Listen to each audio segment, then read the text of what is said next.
Après avoir vu quelques personnes en consultation pour ce genre de contraintes, j'avais le goût d'explorer un peu le sujet avec vous ici. Parfois, il y a des rôles ou des talents complémentaires qui nous amènent à devoir adopter des schémas de mouvement particuliers pour chanter. Je pense à ceux qui font, par exemple, il y en a plusieurs, mais des acrobaties, de la contorsion, des sauts sur trampoline, ou qui interprètent des rôles pour lesquels une posture allongée ou encore des démarches particulières, le recroquevillé, affaissé, tordu, sont de mise pour vraiment rendre justice au personnage. Savoir comment composer avec les besoins corporels différents entre l'action de chanter et ces différents éléments-là n'est pas toujours évident, surtout quand ils semblent contradictoires, en fait. Donnons-nous quelques pistes ici. Un des premiers éléments à considérer est leur cohabitation dans le temps. Donc, je veux explorer comment je peux arrimer les deux en leur rendant le plus justice possible. Idéalement, là, je n'ai pas de chorégraphie toute faite à l'avance ou des directions de jeu trop rigides. Je veux au minimum là, une marge de manœuvre pour m'ajuster aux demandes changeantes de mon activité vocale. Je propose d'analyser d'abord vos besoins vocaux dans la pièce chantée. Où est-ce que j'ai besoin de mobiliser plus d'énergie ou moins d'énergie? Comment évolue ma gestion du débit-d'air tout au long de la mélodie? Où sont mes accents? Comment se tisse la trame affective et comment tout ça est relié ensemble? Je veux ensuite trouver le plus de points de compatibilité possible. Peut-être que tel mouvement de bras peut me soutenir sur telle syllabe, qu'un passage X ne soit pas favorisé par une tête en bas, mais qu'un autre ne s'en trouve pas tellement affecté. Peut-être qu'il y a un moment dans mon saut qui sera plus soutenant avec, pour un passage, un accent, une note plus exigeante, là, des passages vraiment plus demandants. Est-ce que ce sera dans les airs, dans la propulsion, sur la toile ou sur le sol?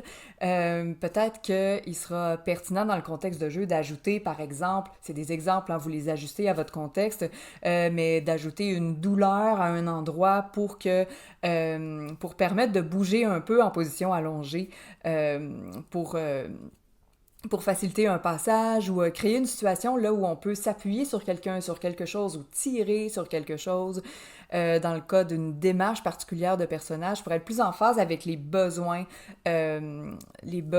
corporels, vocaux du moment. Bref, penser le mariage des disciplines ou des postures va vraiment aider beaucoup. Le penser à l'avance, surtout.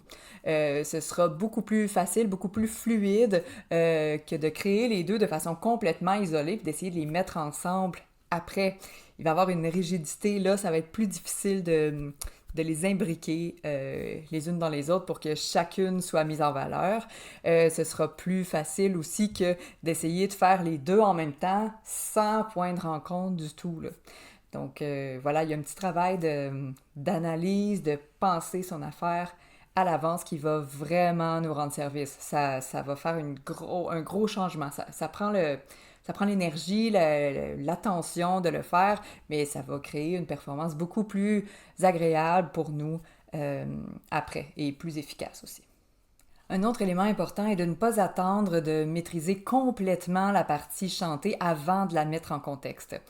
Je veux qu'il me reste une bonne souplesse pour faire des ajustements, pour prendre des repères sensoriels qui sont solides, qui sont clairs.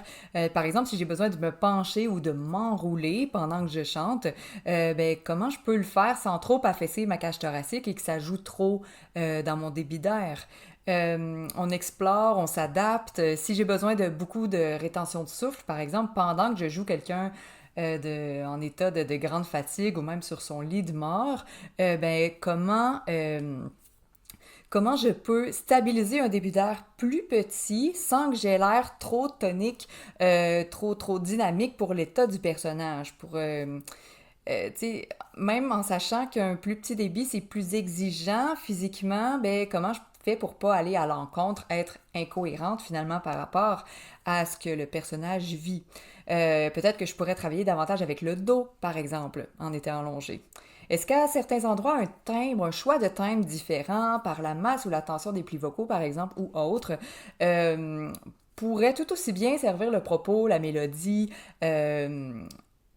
mais aussi la position et l'activité avec laquelle je compose pourraient valoriser en même temps davantage ma voix chantée. Ça a un impact vraiment considérable et ça vaut la peine d'y pencher, de se pencher. Et surtout, et ça on en a déjà parlé, vous créez une trame globale, c'est-à-dire qui comprend simultanément et entièrement la trame musicale, la trame vocale, la trame affective, la trame corporelle, qui inclut la gestion du souffle et ses variations. Elles ne doivent pas être séparées pour pouvoir vraiment vivre le moment, pour avoir la disponibilité d'esprit et la conscience corporelle, vraiment vivre, vraiment allumée. C'est important pour l'art qu'on fait, c'est important pour l'intégrité aussi physique et donc la santé. Il y a certaines disciplines qui ont des risques inhérents à leur pratique.